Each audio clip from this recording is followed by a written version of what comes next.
Hello my dear students, welcome to new class. आज की इस क्लास में हम बात करेंगे फिजिक्स बीएससी फाइनल ईयर का पहला पेपर जिसका नाम है रिलेटिविटी एंड स्टैटिस्टिकल मैकेनिक्स। इसके मोस्ट इंपॉर्टेंट क्वेश्चंस के बारे में हम बात करेंगे। कई स्टूडेंट कहते हैं कि सर ऑब्जेक्टिव के लिए भी बताओ, क्योंकि ऑब्जेक्टिव जो क्वेश्चंस होते हैं वो रिपीटेड क्वेश्चन बहुत कम आते हैं। आप सीरीज में से max to max question solve करने का प्रयास कीजिए। उसके लिए टॉपिक्स बताए जाते हैं, जो टॉपिक्स बताए जा रहे हैं उसमें से आप इंपॉर्टेंट क्वेश्चंस देख सकते हो। बट मैं ये रिकमेंड करूंगा कि अगर आप ऑब्जेक्टिव क्वेश्चन में मैक्स टू मैक्स क्वेश्चन पाना चाहते हो, अधिक से अधिक नंबर लाना चाहते हो, अच्छे मार्क्स लाना चाहते हो, तो आपको सीरीज से या अनसॉल्व से ज्यादा क्वेश्चन सॉल्व करना पड़ेगा। सो आप मेरी रिकमेंडेशन मानो, ज्यादा से ज्यादा क्वेश्चन सॉल्व करने का प्रयास करो। चलिए शुरू करते हैं। हमारा जो गेस्ट पेपर है 2022 के लिए, अगर इसको आप सॉल्व कर लेते हैं तो आप 80 प्लस मार्क आराम से पा जाएंगे, कोई भी दिक्कत नहीं होगी। जैसा कि हमने कहा 85 प्लस लाना है, तो फिर थोड़ा बहुत क्वेश्चंस ऐसे भी होंगे जो आपको खुद से भी पढ़ के जाने, ऐसा नहीं जो हम बता रहे हैं सिर्फ वही पढ़ लो। बट 80% प्लस लाना है तो आप 100% ये सारे क्वेश्चंस रट डालो, आपको 80% प्लस क्वेश्चंस उसमें मिलेंगे ही और आपके अच्छे मार्क्स आ जाएंगे। 80% प्लस मार्क आना तो फिक्स हो जाएगा। नाउ चलिए बात करेंगे हम रिलेटिविटी एंड स्टैटिस्टिकल मैकेनिक्स में। जैसा कि मैंने बताया कि ये भी 3 पार्ट में डिवाइड होता है, रिलेटिविटी एंड स्टैटिस्टिकल मैकेनिक्स, जिसमें से जो पहला पार्ट है वो सेक्शन ए, दूसरा पार्ट सेक्शन बी एंड तीसरा पार्ट हमारा सेक्शन सी होता है। Section A, section B, also section C. Section A में हम जानते हैं शॉर्ट आंसर टाइप के क्वेश्चंस पूछे जाते हैं। सेक्शन बी में मीडियम क्वेश्चंस किसी किसी यूनिवर्सिटी में, अदरवाइज लॉन्ग क्वेश्चंस पूछे जाते हैं। अधिकतर यूनिवर्सिटी में आपके मीडियम क्वेश्चन से ही पूछे जाते हैं। एंड जो सेक्शन सी होता है वो लॉन्ग आंसर टाइप क्वेश्चन होता है। सेक्शन ए किसी किसी यूनिवर्सिटी में 2 नंबर का आता है, 1.5 नंबर का आता है, 3 नंबर का आता है, इसमें वेरी करता है। इसलिए हम ऐसे क्वेश्चन लाए हैं कि अगर आप इसको पढ़ लेंगे तो आप आराम से कर जाएंगे। सेक्शन बी 8 से 10 नंबर में वेरी करता है, किसी किसी यूनिवर्सिटी में 7 नंबर का भी आ जाता है। And section C 12 to 14 number के क्वेश्चंस पूछे जाते हैं। ये याद रखिएगा, जो सेक्शन ए में होते हैं किसी किसी यूनिवर्सिटी में 8 या 6 या मैक्स क्वेश्चन 10 ही आते हैं, तो हमने भी 10 क्वेश्चन पिकअप किए हैं। सेक्शन बी में आपको 2 ही करने होंगे, 4 क्वेश्चन आते हैं जिसमें से 2 करना होता है, बट हमने यहाँ पर 6 क्वेश्चन रखा है, क्योंकि अगर आप 6 क्वेश्चन कर लोगे 2 क्वेश्चन उसमें फिक्स हो जाएंगे। एंड सेक्शन सी में भी सिर्फ 2 ही क्वेश्चन करने होते हैं 4 में से, बट हमने यहाँ पर 6 क्वेश्चन रखा है, ताकि आपको अच्छे से समझ में आ सके कि कौन कौन से क्वेश्चन आ सकते हैं। ऐसा तो है नहीं कि सिर्फ वो 2 क्वेश्चन बता दें उसी में से 2 आएगा। 6 क्वेश्चन अगर आप रट लोगे 2 क्वेश्चन उसमें आना फिक्स हो जाता है। नाउ सेक्शन ए की बात करें, सेक्शन ए का पहला क्वेश्चन कह रहा है calculate the mass of a particle in term of it rest mass m naught when it is moving with a speed of √3/2 into c. आपको कैलकुलेट करना है mass of a particle in term of its rest मास।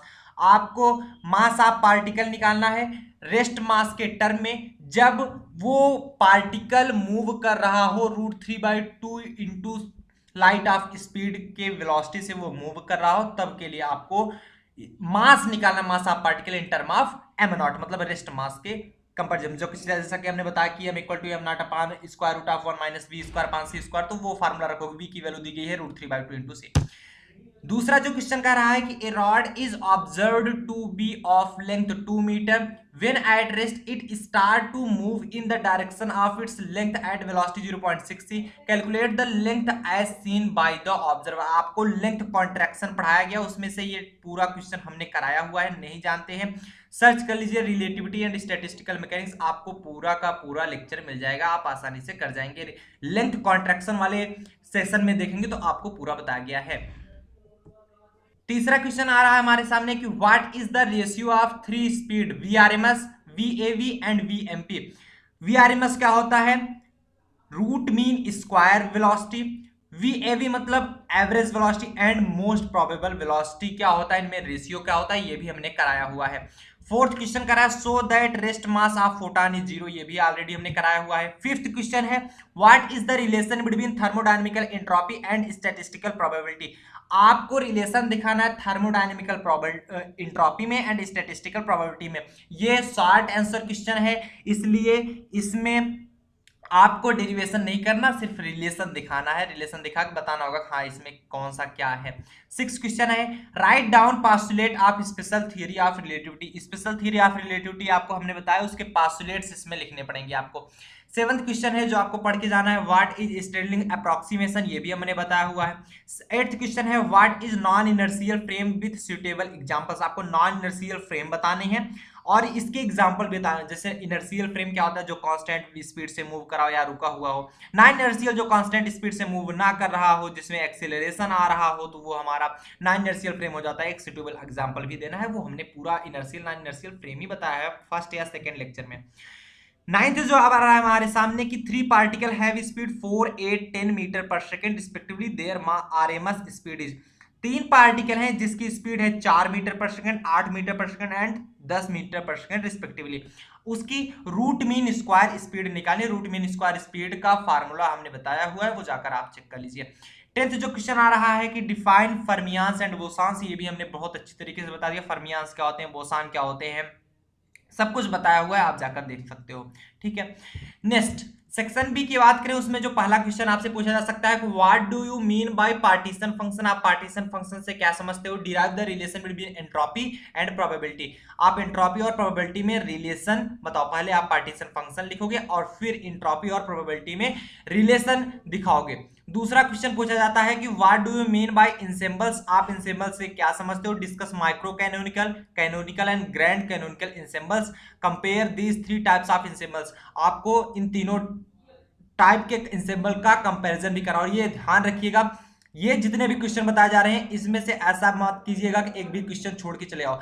ये questions आपको पढ़ के जाना है, other कोई क्वेश्चन पढ़ लो बट ये क्वेश्चंस नेसेसरी आप पढ़ के जाना।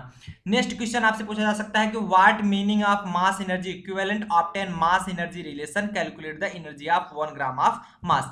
नेक्स्ट जो क्वेश्चन आता है कि so that the average energy of electron in electron gas is 3/5 EF where EF is a Fermi energy। Fermi energy जब हम पढ़ा रहे थे तो ये पूरा बताया है, टोटल यही सेम टू सेम क्वेश्चन आप जाकर वहां पर देख सकते हैं। Fermi energy के नाम से सेशन होगा। Establish the following relation, आपको following relation establish करना है, जिसमें से पहला हमारा m equal to m naught upon में square root of 1 minus v square पास c स्क्वायर। ऐसा ही यही फार्मूला लगेगा जो पहले वाले में पूछा जा रहा था, मास निकालना था। ठीक है, सेकंड जो आपको रिलेशन बताना है, e square equal to p square c square plus m not square c की पावर 4, ये आपको रिलेशन दिखा रहा है। 6 जो क्वेश्चन आपके सामने आ रहा है, calculate the value of gamma for monoatomic, diatomic and triatomic gas. आपको monatomic, diatomic and triatomic gas के लिए गामा की वैल्यू कैलकुलेट करके दिखानी है, तो आपको हमने बताया हुआ ऑलरेडी। नहीं जानते हो तो जनरली आप अभी जस्ट कुछ ही दिन पहले हमने थर्मोडायनेमिक्स का एक लेक्चर लिया, उसमें क्लियर बता दिया है। टोटल 1 घंटे 25 मिनट का लगभग लेक्चर है, वो आ जाकर आप देख लीजिएगा। सेक्शन सी की बात करें, सेक्शन सी का पहला क्वेश्चन आता है कि so that the law of conservation of linear momentum and energy are invariant with respect to Galilean transformation. Galilean transformation में खोल के देखोगे तो यही सेम क्वेश्चन हमने बताया हुआ है। दूसरा जो क्वेश्चन है, use statistical definition of entropy so that the difference in entropy between a state of volume V I and V T is equal to N R log V T per V I. ये भी हमने solve कराया हुआ है, आप जाकर देखो तो सही, नहीं तो अगर जो रेगुलर पढ़े होंगे वो जानते होंगे। दूसरा जो क्वेश्चन पूछा जा सकता है कि derive the Fermi derive distribution formula. आपको फर्मी डिराइव डिस्ट्रीब्यूशन फार्मूला को डिराइव करना, ये भी हमने बताया हुआ है। And so that the specific heat of a strongly degenerate Fermi derive gas is directly proportional to its absolute temperature. ये टोटल हमने बताया हुआ, और जनरली इन सभी के वीडियो को जो लिंक होगी वो मैं डिस्क्रिप्शन बॉक्स में डाल दूंगा ताकि आपको खोजने में कोई दिक्कत ना हो। तीसरा जो क्वेश्चन पूछा जा सकता है कि डिस्क्राइब बोस-आइंस्टीन डिस्ट्रीब्यूशन लॉ। आपको बोस-आइंस्टीन डिस्ट्रीब्यूशन लॉ को भी डिस्क्राइब करना है and hence deduce expression for Planck's radiation law, ये भी हमने बताया हुआ है। नेक्स्ट जो क्वेश्चन पूछा जा सकता है, fourth question, discuss and prove the law of equipartition of energy, obtain the specific heat of energy, obtain the specific heat of energy. शायद 2 बार ये लिखा जा चुका है तो आप कंसीडर ना कीजिएगा। Obtain heat of energy, obtain the specific heat of gas of diatomic molecule with unlike atom। वो 2 बार जो लिखा गया थोड़ा सा मिसप्रिंटिंग हो चुका है। फिफ्थ जो क्वेश्चन पूछा जा सकता है, the number of law of equipartition of energy में जाकर देखोगे तो ये हमने क्वेश्चन बताया हुआ है। नेक्स्ट जो क्वेश्चन है, the number of molecules in energy range E and E plus D is given by 2 pi n into में 1 अपान पाई के टी पावर 3/2 इंटू ई की पावर हाफ एंड ई की पावर माइनस ई पान के टी डी ई।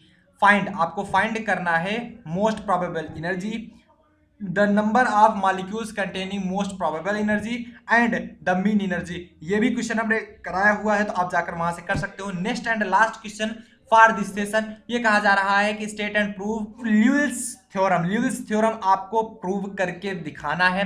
सो ये वाला थ्योरम हमने नहीं बताया हुआ है, तो आप कहीं और से पढ़ सकते हैं, बट पढ़ जरूर लेना क्योंकि ये काफी बार पूछा जा चुका है।